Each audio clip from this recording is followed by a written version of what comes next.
Pittsburgh do this all the time. I've been playing this for 13 years. When you avoid the middle, they go into the middle. It's never changed.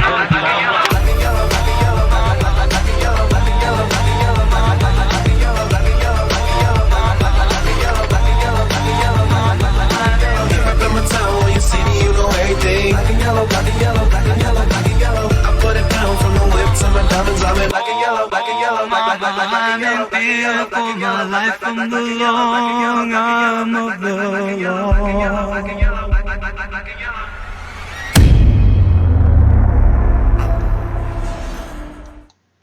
And welcome to the third episode of the Steel City Sermon presented by Blitzalytics.com. As always, I'm your host, Mr. Roy Countryman, or in the Twitterverse as you know me, at Preacher Boy Roy. And man, Steeler fans, Steeler Nation, where we've come in a week. Actually, it's been a little bit more than a week since I've been here to talk with you about the state of the franchise, and it's been kind of confusing. It's been a good time to be a Steeler fan. It's been an argumentative time to be a Steeler fan, and we're just going to jump right into it here this recording and see where we're going to get into, kind of recapping and talk about the events that did transpire in the game, the Keystone rivalry, the Turnpike rivalry, whatever you want to call it, with the Cleveland Browns. And the last recording, the meat and potatoes of the recording was all about looking at the schedule and possible playoff implications and where we may go in this season. But wow, we are coming off a high against the Rams, and then we kind of, I don't want to say lay a dud, but we weren't able to match the physicality of our AFC North foes. They did beat us pretty hard. It was almost like it was their Super Bowl. It was their coming out party for that, and they kind of decided before the first snap that they were not going to be bullied by us no more. And some of it was to extremes. Some of it was over the line. But still in the end, we got an L in that performance. And not only that, we had to deal with another injury to Mr. James Conner. I love you, buddy. I love your running style, but it's just simply that shoulder injury is I don't believe is going to be able to let you play the rest of the year. So that's a sad thing for us Steeler fans. I know you're still going to give it a go and go for rehab and get treatments here, but I just really don't think we're going to see a lot of James Conner coming down the stretch, and that really puts our offense behind the eight ball going forward because we didn't have much depth, and the depth that we did had was injured. This week we're going to talk about a little bit about Benny Snell and him coming back from a knee injury, very similar to Jalen Samuels. Jalen Samuels himself wasn't that impressive as a runner last week. Neither was Trey Edmonds. The offense just is totally out of sync. We don't know where the running game is even at. And then on top of that, this past game, the bullying act, I might want to say, and the hard hitting of the Browns really depleted our playmaking groups at the skill positions players with the injury to Juju and the concussion he faced, as well as Deontay Johnson and the vicious shot he took that wound up getting Demarius Randall ejected. And it was so bad he had the blood running down out of his ears, which I know some medical experts said was a little bit more extreme maybe in what it led to, but still, anytime you have blood coming out of your ear when you're dealing with a concussion is a scary, scary situation. So all in all, our defense, there was some miscommunications. It wasn't a top shelf performance like we've been accustomed to this season, especially after the Fitzpatrick trade. So it was really a kind of a humbling experience. You got to tip your cap at least in the football game to Cleveland. They were the ones that showed up and put on the performance to win. And Baker Mayfield looked impressive. Their running game looked pretty good. Their playmakers, OBJ, he made a couple plays, and I got to give it to him. But what I'm going to jump into now, this is going to be the one and only time that I'm going to touch on this subject, and it's probably the reason why you guys are looking at me, why I'm wearing a hard hat, and I'm just going to do this right now for all the viewers, and that's Mr. Mason Rudolph jersey. And I figure since we're going to get into it and what happened to him, Myles Garrett, it's the elephant in the room with all Browns fans and Cleveland. No matter which side of the equation you're on, you're going to be standing on your soapbox and preaching for your team and your teammates. But Mr. Garrett, by all accounts, everything I've heard from you and heard from people that have interviewed you and known you personally, that you are a quiet, soft-spoken player. You don't have a history of this outside of this year, even to the point of in training camp this year when the rest of your teammates were fighting, and in the practices that you were having with the other teams, that you kind of went your opposite way. But then, I mean, this year we've had some evidence of you having lost your temper. Week 1, you punched Delaney Walker in the face after the whistle, or I'm not sure if it was the face, but you punched him. Then you kind of had a hard hit, maybe even a little late, against Trevor Siemian that ended his season with a knee injury. And then, of course, we all know the ugly footage of what we seen here in Week 11 when you ripped Rudolph's helmet off, and then you decided that you were going to turn it into a deadly weapon. And that is simply unacceptable. I know we all make mistakes, and that we can try to justify them in certain means. And this is the one point I want to make right now. As of right now of this recording, I think it's absolutely unacceptable that you're trying to play the card of a racial slur and just to try to get yourself out of punishment. I understand there's issues in this country and issues between certain people, and I'm not here to stand on either side of that and say that there's rights and wrongs in this society, because we all know that there's injustices all around the world and in our country. And frankly, I don't know if we'll ever get to a place where there never will be. It's a sickening thought. But whenever you come out and throw that kind of implication on somebody, that not only is an implication on you, but also the person that you're accusing it of. And I'm sorry, if the NFL isn't believing you and their ability to catch conversations and comments on the microphones of around the field, whenever the appeals process went through, I'm sorry, I don't believe that there was ever a racial slur. And that was a last-ditch effort in you trying to save face somewhat to where you couldn't have to sit out the entirety of the rest of this season and maybe next. And I'm sorry. That made me lose a little bit of respect for you. I know if he did say it, it wasn't right. But by all implications, and I'm sure that if he did say something like that, the man that was kicking you in the ribs would not take too kindly to it, because he is one of the standout people on and off the field, and he would not stand up for somebody that was making racial slurs. So that's the one thing I think people maybe are overlooking, is Mr. Pouncey would not take kindly to hearing that, even if it was against a teammate. I'm pretty sure he would have grabbed Rudolph and pulled him off to the sideline and had his way with him and sat him down in his own time and said, we do not do that. But getting back to you, Mr. Garrett, I get it. You guys are in a big performance. You made Alejandro Villanueva look like he was on skates all day. I will tip my cap to you. You might not have had the standout stats on the stat sheet, but if you watch that game, you were dominating us, and we had no answer for you. And your team was up by 2 scores. This was not a fact of where the Steelers were only down by 3 and we were coming back and driving down the field. We had barely any playmakers. And you get to a point to where you realize I'm going to say this in one direction, the classes of the franchise.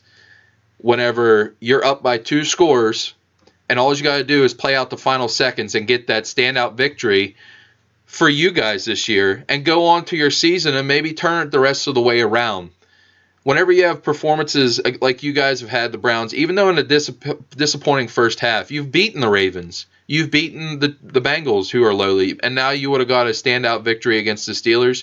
You would have beat all your foes in the AFC North, and going into that last stretch of the season with you on the team, you could have been really making a push for a playoff. I know you might not want to say that out loud to begin the season because you were 4-6 and you didn't think you had a chance. This victory right here, even though it was a beat-up Steelers team, would have been momentum building. But as soon as you decide to pull that helmet off and use it as a deadly weapon, I'm sorry, you deserve everything that you got. And I hope that you take during your time to reflect on what happened, good or bad, move forward, and I hope this isn't what becomes your legacy, because you are a great player. You have all the talent to become a Hall of Fame type pass rusher.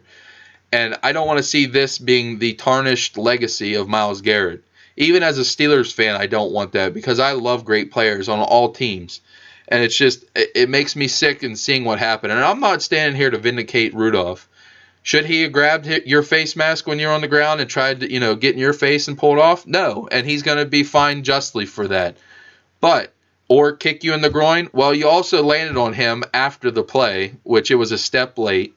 And he's trying to get you off of him. So, in that fact, whenever it comes to saying, oh, you got kicked in the groin and the face mask, I see that nothing above the level of when there was a fumble taking place and people were gouging at people's eyes and punching each other in the crotch trying to get the ball. So, yes, that's going to aggravate you, but you also got to remember too, which I want to throw this tweet out, a reference to this tweet from my friend Jim Wexel from the Steel City Insider, 24/7 Sports, and he threw this out for Rudolph from his perspective.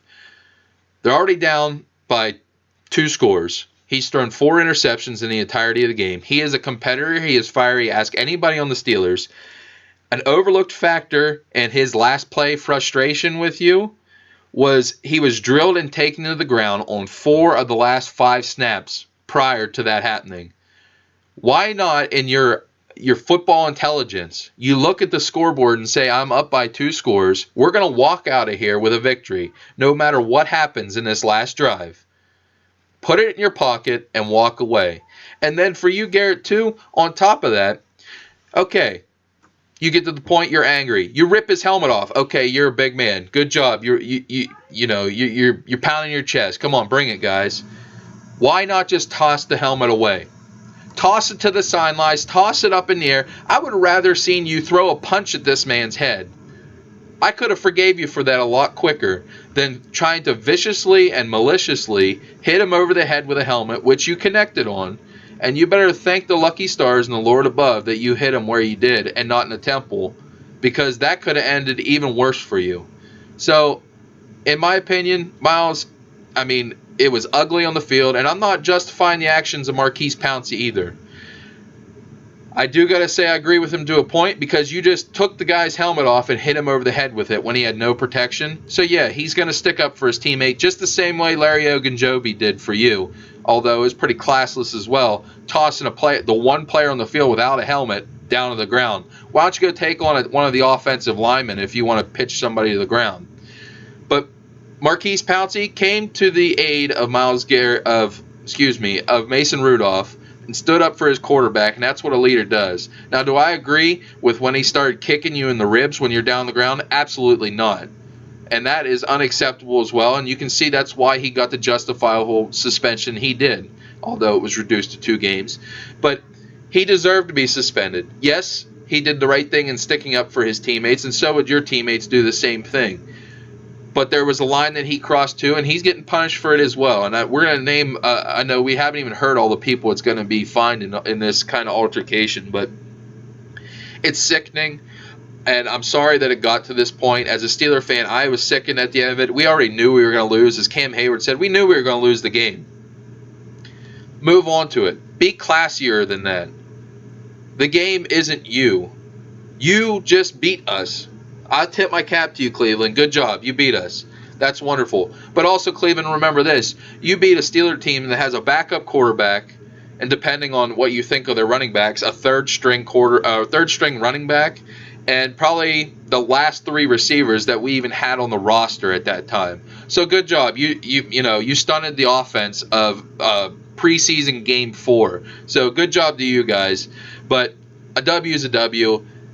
I'm done with this whole issue. I'm ready to go on to the next week's game. But I just wanted to get that out in the air, because I've had a lot of argumentative conversations with one of my close friends that's a Browns fan, Steeler fans as well, and it's done. It's over with. We've had the suspensions appealed. We have the decisions there, and it's just. And one other thing, back to you, Browns franchise. You need to rein yourself in. Right now, you are leading the league in penalties. Penalty yards. Cleveland has been flagged for a total of 822 yards. The next closest one is Oakland at 779. You're very undisciplined. If you're going to win a game, win a game. Act like you've been there before. And I think that's what the problem is with this team. You need a veteran head coach, not a Freddie Kitchens. And it just gets uglier and uglier. You even had a linebacker that came out after this game in Mac Wilson that tweeted out a picture of him standing beside a crumpled body of Juju Smith-Schuster after he had a concussion and said 1-0, 1-0, let's go. We're on to the Dolphins. Yeah, that's classy. You would never see that from one of those Steelers. Tweet that out after a game. After the game that just happened too as well, whenever your stalwarts and best players threw a helmet at a guy and connected with a blow without even protection on. So, come on, Cleveland. Show some class.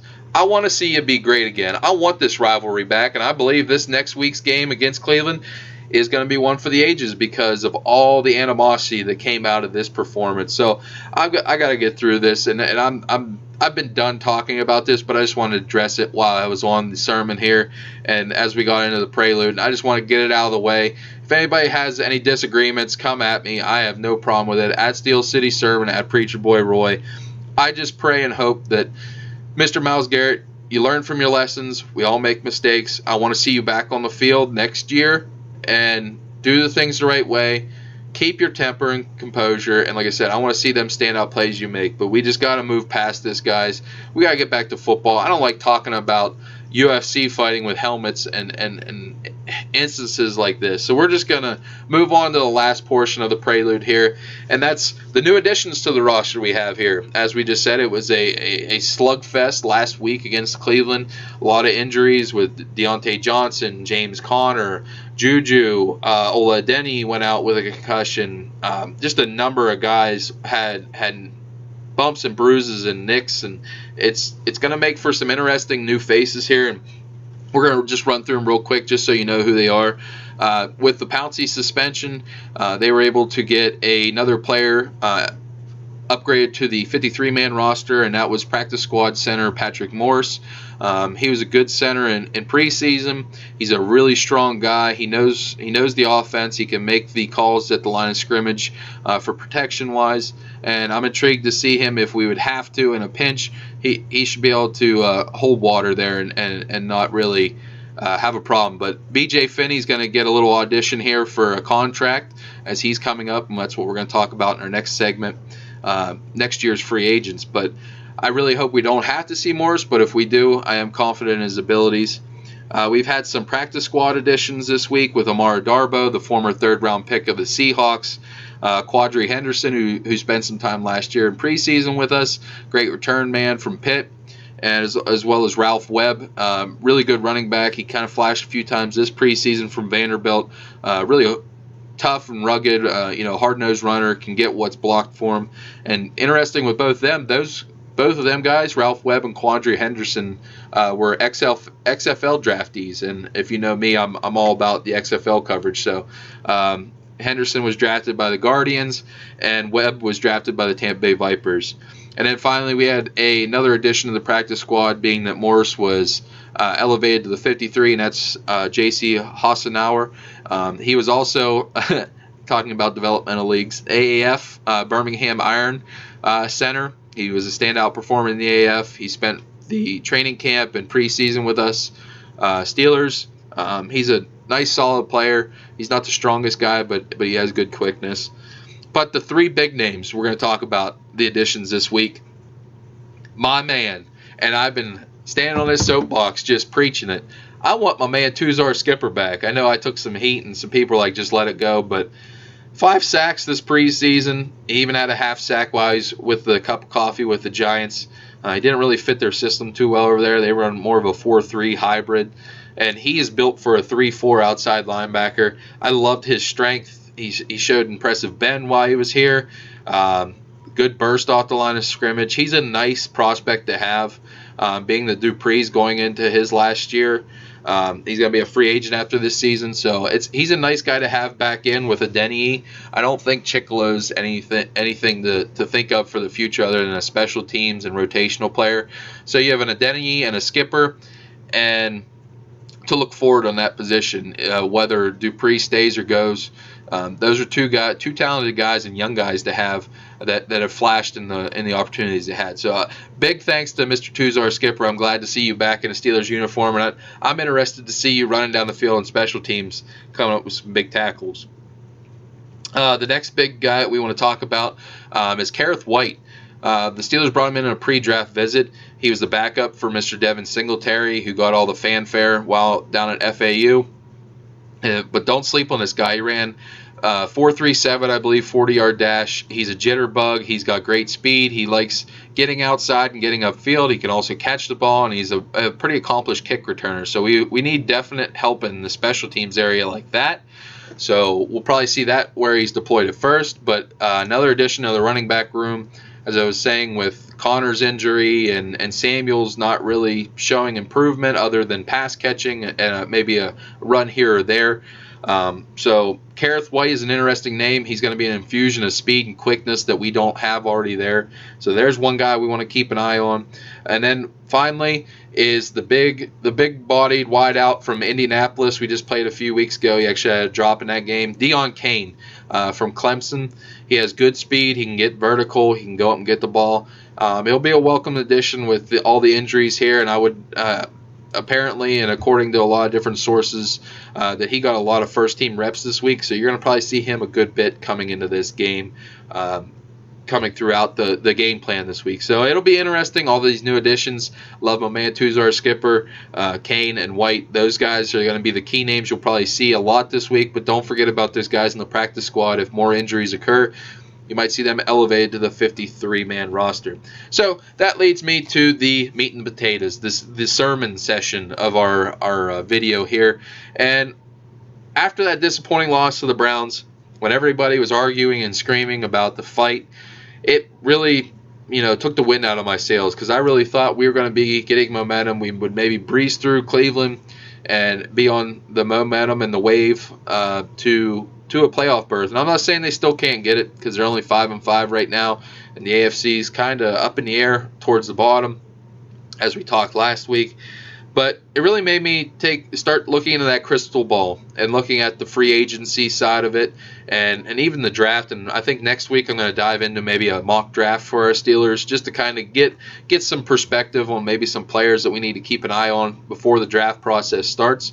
But this week we're going to take a deep dive quickly through the 2020 free agent class. But as we start, I want you to be mindful of what the salary cap and what we have to work with. And all these numbers that I'm going to be references is from our friends over the cap. They do great work there. If you want to play around with, be a mock GM almost and cut players and add players, and they'll give you all the ability to do that with their tools. So over the cap is an excellent place to go for any of them numbers. So the salary cap space left for this season, which is important, is $2,924,860.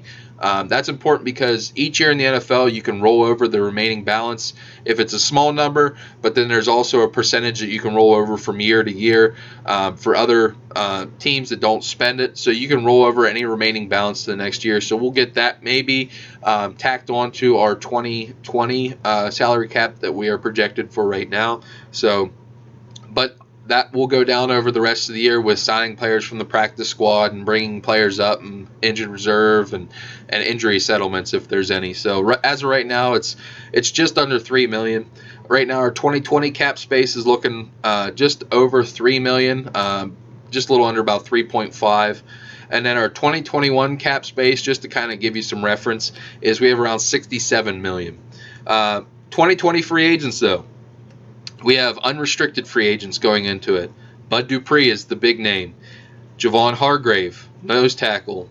Sean Davis, free safety. B.J. Finney, as I referenced before, the center guard combo, is going to be a unrestricted free agent.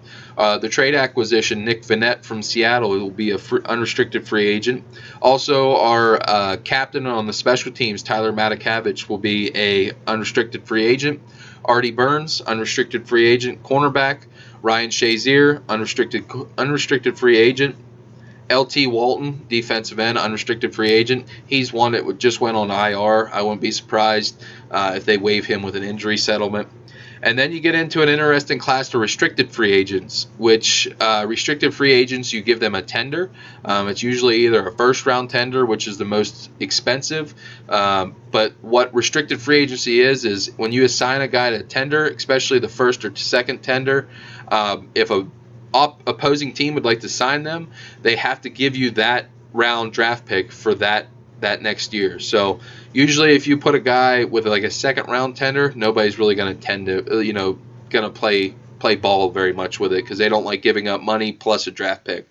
So those guys are Matt Filer, who's had a really good year out at right tackle, Mike Hilton, our nickel cornerback blitzing specialist, the cult hero Zach Banner is a restricted free agent. Our long snapper Cameron Canaday is a restricted free agent, and also one of our standout special teams players, Jordan Dangerfield, who's also a safety, is a restricted free agent.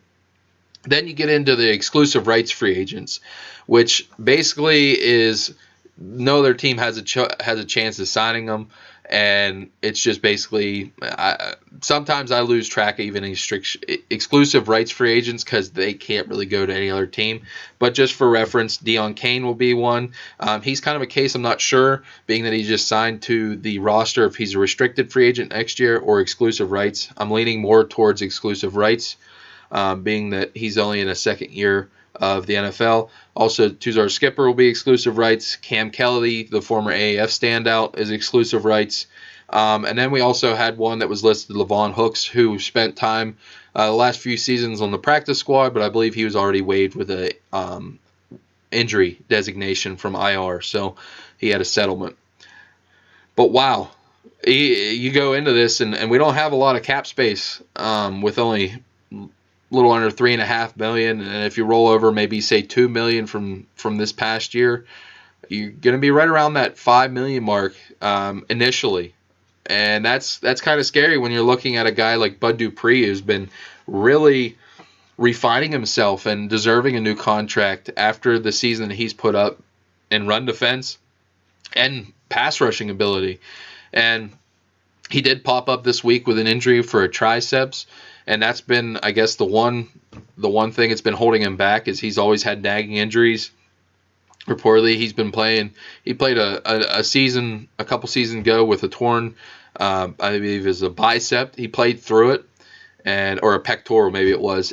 And this guy, he's been there. It's not that he's not available. It's just that he's taken a beating because he hasn't really produced at times. But this year, he's put it all together. You can see he cares, and it's going to be hard to decide what we're going to do at that point for him.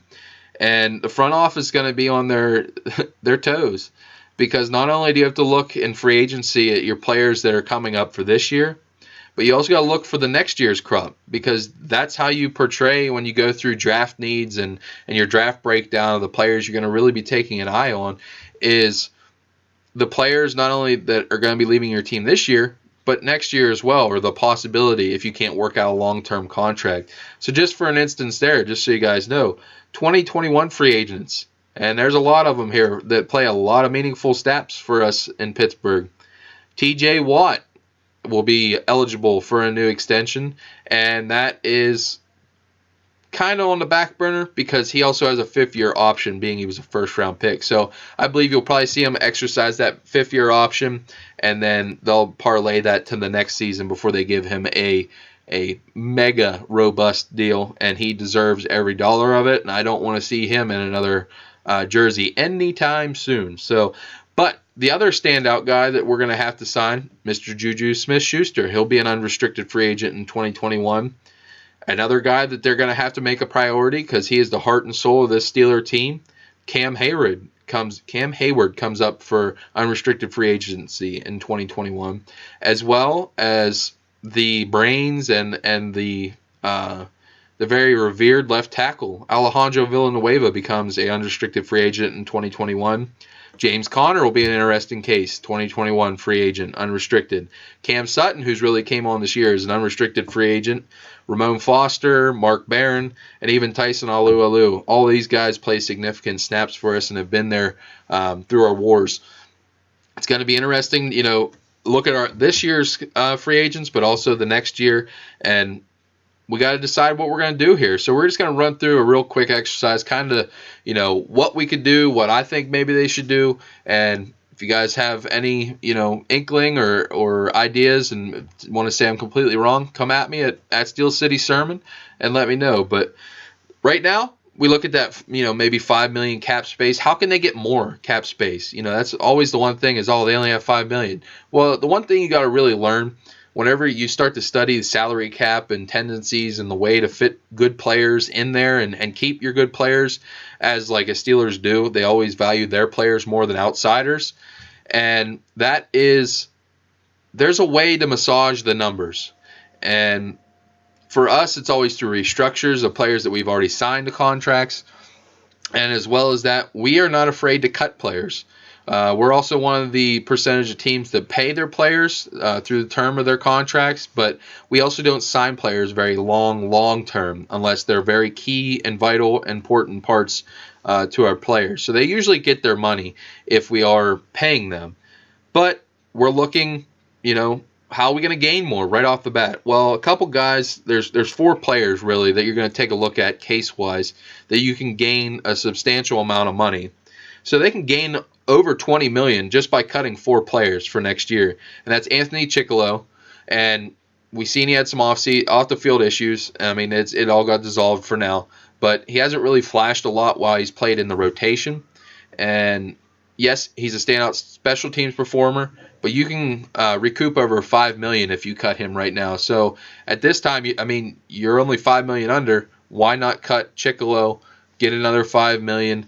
And as I said, they just brought Tuzar Skipper back, which the one thing I kind of cited over there is those guys, the Tuzar Skipper, Kareth White, and Deon Cain, the 3 players that were signed from practice squads. Cain was signed from Indy, Kareth White from Chicago, and Skipper was on the Giants practice squad. They must remain on the Steelers' 53-man roster for a minimum of 3 weeks after they've been assigned or pulled from another practice squad. So you're going to see them faces for at least 3 weeks. And in my opinion, they wouldn't assign them if they didn't think they're going to be contributors down the stretch for the rest of this regular season. So if you cut a Chickillo, you're giving opportunities to the Adenis, the Skippers, and you can even sign, maybe a low-key free agent or a low draft pick that you can advise here as well, and maybe move this money from Chickillo to a Bud Dupree contract. You take that $5 million and think about maybe giving him either a franchise tag or transition tag, or sign him to a long-term contract, which we'll talk about here in just a second. So that's the first guy we highlighted was Anthony Chickillo, the outside linebacker, special teams player, as well as Daniel McCullers. He is the ultimate, looks like Tarzan, plays like Jane. The man is a mammoth, 6'7", 350 pounds.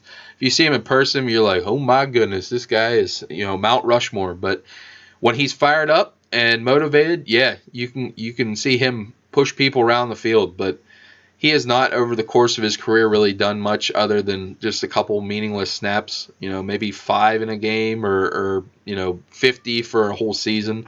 So if they cut him, they can get an additional $1.5 million. It's kind of an end of the roster type. For that type of money, you can find a undrafted guy or even a draft pick to make less. And then 2 guys that have played a lot of meaningful snaps, especially this year. The first is Mark Barron. He's very divisive in the Steelers fandom. A lot of players, a lot of people don't think he's very good, and I'm one of them. He gets burnt quite a lot. I do think he does have some leadership qualities, though, that are very valued. I think he does help get people lined up. But as far as being a guy that deserves to be paid what he does, and you can cut him just for reference right now for $5.25 million and add that to the cap. I think between Vince Williams, who I think is a way better player than Mark Barron, and the uber talented Devin Bush, you'll be fine there, and you could find another linebacker in the draft, undrafted free agency, or even you give that opportunity to Ulysses Gilbert III, who I loved athletically. He showed some flashes on special teams, and I'd really try to give him a chance because I would rather them cut Barron and try to make a concerted effort to re-sign Tyler Matakavich, who is one of the standout special teams player, not only in Pittsburgh, but in the NFL. So that would be where I'd cut Barron if I had a chance to get Matakavich back. And then finally, and this is the stalwart of the offensive line for a long time, that's Mr. Ramon Foster, the big ragu. He has been that, that key almost between Pouncey and Villanueva, and he helps sets alignments. He helps distinguish where the blitz is coming with all them guys. But he's 33 years old, and I'm sorry, his play has declined this year. He's missed a little bit of time, and I think you could maybe cut him and keep a younger player that might fit better in our scheme for mobility wise, as we like to pull and do the counter traps, and finally give BJ Finney a chance to get a starting job here. Or if they really like Filer and what they seen the other week with the Rams when he played left guard, maybe you sign Filer and then you bring in the athletic young tackle Chukwuekorfor to play right tackle. I think this one's more of a chess piece, and we're playing chess, not checkers, with what we're going to do with the big ragu. But if you trade him, if you cut him, you get an additional $4 million. So them guys, those four, I think it's a very real possibility that we could see all four of them gone after the year. Some of them have a lot of good memories. It could be maybe devastating a little bit to some of the locker room friends, but if you're going to establish this 2 to 3 year window we have with Big Ben after coming off this injury, you got to make every penny count and move forward with it. So those are the first people we're looking at. Like I said, we would gain an additional $20.2 million there. So right off the bat, you're around $20.2 million. You add that $5 million, say per se, before you're right around 25, 26. That's not a bad position to start. Looking at players for next year, free agency this year, and the guys that you want to prioritize in retaining from 2020. So the first step outside of cutting players will be retaining either this or the next year's, and we're going to jump into one guy in particular here, and I think it's the one guy I think they will prioritize to lower his cap number for next year and tack additional years on. That's the heart and soul of the defense, and a lot of times the godfather of the team, that's Mr. Cam Hayward. I think they will reward him with a contract extension of 3 to 4 years. His play has not dropped off. If anything, he's gotten better every year. His power is elite. He can bulldoze people into the quarterback. He does a lot of things, and especially with the durability issues Stephon Tuitt has had, that valuability of him being able to be on the field all the time, leadership, power, production, he's going to be the first guy I think they take care of is Cam Hayward. And that would actually maybe give us a little more cap space, being that he already is, I believe, 13 or 14 million accounted for next year. So they can drop that first year salary and spread it over the remaining years. As I said, you can massage the numbers per se. So you might pick up a little more space there.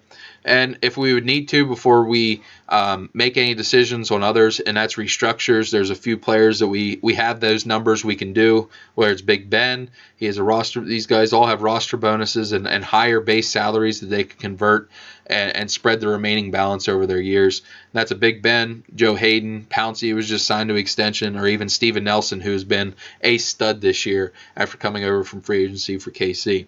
So after assessing all that situation, all what we just talked about there, and we're going to quickly go through here, is you have holes in your team. Defensive line, outside linebacker, interior offensive line, where it's guard or center, depth there or starting wise if you get rid of Foster. Tight end, which we haven't even talked about. We talked a little bit about Vanette being a free agent, but McDonald isn't the model of durability.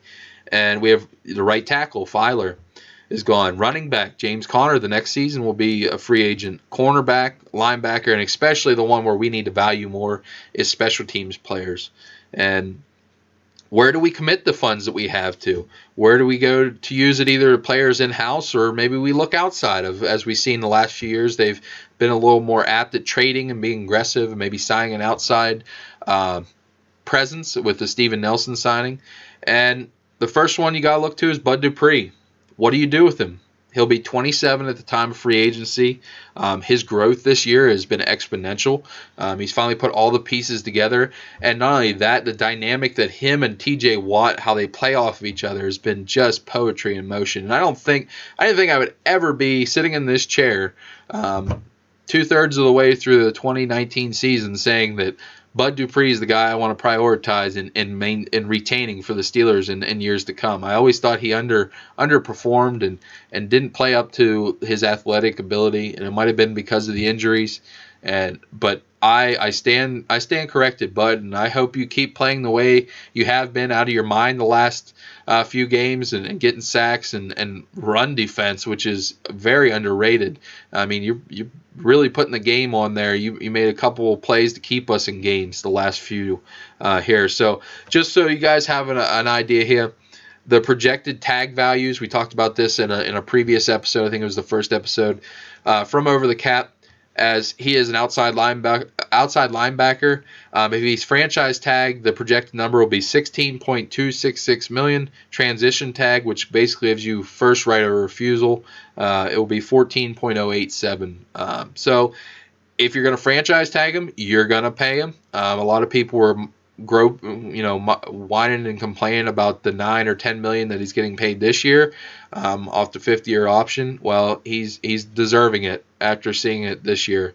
So you got to put a valuation on what he's going to be in the future. And Bud's not a stupid man. He's going to see the guys that just got paid last year in Green Bay, like the Zadarius Smiths or Preston Smith and a lot of these other pass rushers that's getting their monies. And he's going to want to know what his value is to the Steelers. And I'm hoping, and I'm going to put you through a tract here, that he's going to look more in the case of a Preston Smith rather than a Zadarius Smith. Because I'll just give you some numbers just to kind of compare, so you can think maybe that's where Bud will be looking. Now, the one outlier is Preston Smith played 4 years with the Washington Redskins whenever he got into free agency. Bud Dupree will be with the Steelers 5 seasons. So Preston Smith, 4 years with the Washington Redskins, played in 64 games, 50 games started. He had 24.5 sacks, 59 quarterback hits, 4 forced fumbles, 3 fumble recoveries, and then a pretty good amount of 4 interceptions. Now, Bud Dupree, over 5 seasons, played 64 games to this point. This isn't through the rest of the season. 64 games, 49 games started, 26 sacks, 40 tackles for loss, 42 quarterback hits, 4 forced fumbles, 2 fumble recoveries, and 1 interception. So you can see there's a lot of similarities here. Some of the numbers with the tackles for loss are higher in Bud's case, but then quarterback hits for Preston Smith are higher in his case. So that kind of shows you is Bud might be the better run defender, but Preston Smith might be a little bit more refined as a pass rusher. So that kind of is a very good, litmus test of what Bud can maybe, do as a comparable contract. And that's what you want to kind of look at when you're getting into doing, mock off seasons and stuff. So just for reference, Preston Smith, he signed a 4-year contract for $52 million with the Green Bay Packers this past offseason. He received a $16 million signing bonus, and his annual average salary is right around $13 million. So those are the numbers we're looking for to try to retain Bud at, which would come in just under the transition tag for this coming year at $14 million. So I think they will make him a priority to keep, being that he has come up through the Steelers coaching. He was a first-round pick, and he really blossomed into what they thought he was going to be. I think they're going to prioritize him over some of the other players, the Javon Hargraves and Sean Davises. And I think he's going to be the guy they looked as their own free agents who are going in the unrestricted free agents that they're going to retain. Whether that's by transition tagging or franchise tagging initially and hammering out that long-term deal, because I think he wants to be here as well. I think Bud wants to be in Pittsburgh, and I think he likes the scheme he's in. He loves his teammates. I think he's going to be the guy that they're gonna throw the money at, but I hope it's not too much, because T.J. Watt and, as I said, them other guys are going to be needing some big-time deals coming in. So that's going to be the guy they prioritize number one. After that, I think Javon Hargrave is out the door. I love his pass rushing skill. I loved what he did from the nose tackle position, but he only plays 40% of the snaps or less. When they already invested heavy money into Stephon Tuitt, even though he can't stay healthy, he was playing at an all-pro level. And as I said, Hayward, they're going to be giving a new deal. We drafted some young players, Isaiah Buggs, you might see thrown in there, Alu. And I think we're going to go maybe a free agent route there, to where we replace him or even make that a priority in the draft right away. So I don't think we're going to sign Javon Hargrave. I hope I'm wrong. I love him as a player. I love his pass rushing ability from where he's at, but I don't think we're going to sign him. The other guys I think we should prioritize, Mike Hilton, who's played out of his mind this year as a cover corner. His performance against Cooper Kupp should be enough there. Also a very trusting guy in that locker room, and I love his performance. B.J. Finney, we talked about earlier. If we cut Ramon Foster, I think we ought to slide Finney in as the left guard. If not, he's back to his number one backup ability as center and guard if they move Filer to the left guard.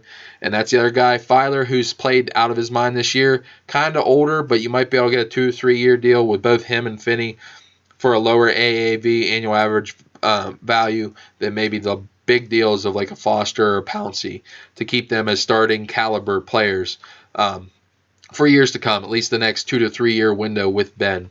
So those are the couple guys. Matakavich I touched on earlier. He's definite, in my opinion, should be a priority for his special teams ability, and he hasn't embarrassed himself when he has been pressed into duty on regular defensive snaps. So that'd be a guy, being he's our captain on special teams. And then you got to re-sign the cult hero, Zach Banner. The transformation that he's had on his body as our third tight end, maybe you're moving that Filer to left guard, and it's an all-out battle between him, rewarding him for his work he's done, and Chukwuekorfor at right tackle. So Zach Banner I'm definitely keeping as a restricted free agent. And then you have to kind of toss these other ones up in the air. The Cameron Canaday, he's had a couple questionable snaps here and there, but overall pretty solid. And Jordan Dangerfield's pretty advanced in age for a restricted free agent. You can maybe improve on him through undrafted free agency or maybe a draft pick or maybe a low-tier free agent. So those guys you're really going to have to toss in the air. Exclusive rights free agent, like I said, we're pretty much going to retain them. Kane, Skipper, Kelly. I'm really intrigued by Kelly for another whole offseason, see what he can do and be implemented here. I loved him in the AAF. I know he kind of took a beating here early when he wasn't ready before we got Fitzpatrick. But like I said, the other guys you're going to kind of let go to market, I think, and see what they did. See what they'll get and maybe match an offer coming back. Javon Hargrave, it's going to be questionable. I think he does ultimately leave for bigger money elsewhere, maybe in Arizona, maybe even a Baltimore, because Baltimore is going to have Michael Pierce leaving, maybe even a Giants or the Packers. Detroit Lions, I think, would value him. Even, I think, the New England Patriots. So I think he's going to get paid a really good amount of money, and a lot of people are going to be like, what? Who's this guy? Where'd he come from? Well, the Gravedigger played well for us, and he should be rewarded. I just don't think we'll be able to fit him under the salary cap. Nick Vannett, the tight end we traded for from Seattle. I mean, he's been so-so since he's got here. He's made a couple catches. His blocking has been solid, but I think you might be able to improve on him. So I'd let him go out to the market, test it, see, come back, maybe match an offer to him and sign him back for a lower term number 2 tight end deal. But the guys I've allowed to walk outright and not really offer a deal, Sean Davis, you were always inconsistent while you were here. We switched you positions. You were hurt. Grass is green on the other side. I hope you get an opportunity somewhere else. You're a great athlete. Thank you for your years, but I'm not re-signing you. Or Artie Burns. I'm not giving you a contract. I got to tip my cap to him for playing hard as he did throughout everything, but see you, Artie. Then we're going to go through, we're going to sign quickly. Juju, you prioritize him. Alejandro Villanueva, and also Cameron Sutton. James Conner, sorry, not signing you unless you take a small deal, maybe $3-4 million, just because your injury history is killing you. Then I exercised that 5th-year option of TJ Watt. But then your holes are down to basically defensive line, maybe a running back addition, a wide receiver, a tight end, maybe a line help, safety, linebacker, and still special teams. A couple free agents from the outside to keep an eye on who are out there. Andrew Billings, who's he's a powerful player from Cincinnati. David Morgan, who's a standout special teams, blocking tight end for Minnesota. Another Watt brother who's an excellent special teams. He's actually up there with the league in tackles. I'd bring him in and actually let him play tight end more than anything and have some special teams ability.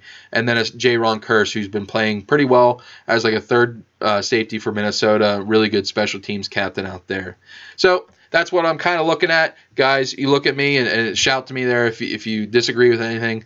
But we're going to roll right into our game preview here in Week 12. We're traveling to the 0-10 Cincinnati Bengals for a 1 o'clock affair there. They're coming off a road loss against the Oakland Raiders, and it just showed how far away they really are from competing. We're going to roll through the injury report quickly. James Conner re-injured his shoulder. He's out this week. I really think he might be out for the rest of the season. They're just letting him work through it.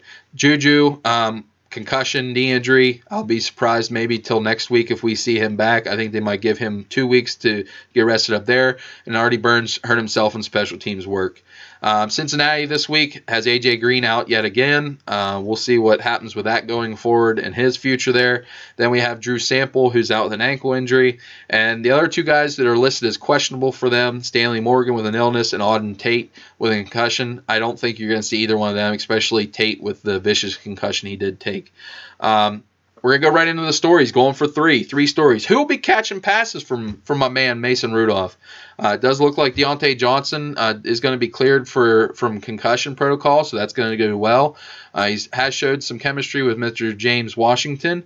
Those are going to be two guys he's going to lean on heavily. Vance McDonald, I'm looking at you. I'm hoping you get a big performance here.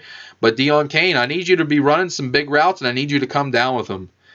So those guys right there are going to have to pick up the slack. And if we see the likes of Holton and Tevin Jones and Nick Vannett being up there with targets and receptions, I think we're in trouble, Pittsburgh fans, against Cincinnati. So that's going to be really a decision. We got to see them targets to Washington, McDonald, Johnson, and Deon Cain. Then we're going to move on to the second one. Who will be running the ball? Who's going to be out there, toting the rock? Jalen Samuels, he's getting all the press, but he's really done not much with his opportunity he's got other than be the outlet receiver and catch a lot of balls for not a lot of yards. I'm really excited to see Benny Snell back. He put out some really good performances while he was healthy. I think this might be a Benny Snell football game where he's running downhill and getting a lot of hard yards. So we're going there with him. Benny Snell is going to be the guy. And we need to see that offensive line motivated. We need to see, coming off the ball and getting downfield and really making a lot of plays there. And then finally can Rudolph overcome all this week, all the sideshow act and the stuff that's been accused of him, and put that bad performance behind him with the 4 interceptions, come forward and show that he's making progress with anticipatory throws, his footwork, being able to escape the pocket at times, and even run if you have an opportunity. I know you're not the greatest athlete, but 6-7 yard gain here or there can do wonders. So come on, Rudolph, can you overcome what you just came through? The 3 matchups I want to touch upon quickly. This week for the Bengals, they're getting back Cordy Glenn. He'll be their left tackle this week. And we're going to be seeing what they can get done with him going against Bud Dupree, which is a notable advantage for the Steelers, I believe. Then we have one of the very underrated interior offensive linemen in the NFL, and that's Mr. Trey Hopkins, going up against Craig Hayward, Ironhead's boy. And I think that's going to be a fight of two massively powerful and agile players. And that one's going to be fun going throughout. Then finally, Ryan Finley, I'm looking at you. You don't have the greatest arm talent. It's not pretty. And you're going against the ball hawk Fitzpatrick, who had an uneven performance last week. So let's see if Fitzpatrick can get one off of Finley. And we're just going to roll into our 3 keys to Steeler victory. And that's, we got to get Rudolph in rhythm. We got to get him in and get him some positive plays after what happened last week. Get that out of his mind, get him back in the game plan. Let's get moving forward with him. Next is we got to get that ground game established so it's not all on Rudolph's shoulders. We got to get, maybe Kareth White out in the outside runs and getting downfield his speed and letting Benny Snell do in between the tackles and pounding the rock there. Finally, pressure, and we got to get turnovers against the rookie quarterback, Mr. Finley. So my prediction, this game always comes down. They're always hard fought. Cincinnati always has a good defense. Pass rush, even though the numbers aren't there, they have some good players on some levels there, a lot of youth. But I think the Steelers are going to win 24-13. And I think it's going to really be a slugfest. They're going to inflict their will upon them. So that goes with my preview, the Bengals-Steelers matchup, 1 o'clock game. Now we're going to wrap up with our trivia question. Last week's was, who did the Pittsburgh NFL franchise play in their inaugural game? And what was the result? The inaugural game for Pittsburgh was against the New York Giants. They lost 23-2 in front of a crowd of about 20,000. And that was, Rooney even said in the game, the Giants won, our team looks terrible, the fans didn't get their money's worth. So how far we have come as a Pittsburgh franchise there. So this week's trivia question for you guys, and make sure you're coming at me on @Steel City Sermon and let me know what the answers are, is other than the Steelers winning the Super Bowl in 1979, what made that year so unique for a football team? Other than the Steelers winning the Super Bowl in 1979, what made it so unique? So that's the question for you guys this week. We're going to wrap this show up as always. Twitter handles to make sure you get it is @Steel City Sermon or @PreacherBoyRoy. That's my own. And as always, guys, you know how I like to end my pods and videos. Stay humble. Be a blessing. Pittsburgh Steelers. Pittsburgh do this all the time. I've been playing them for 13 years. When you avoid the middle, they go into the middle. It's never changed.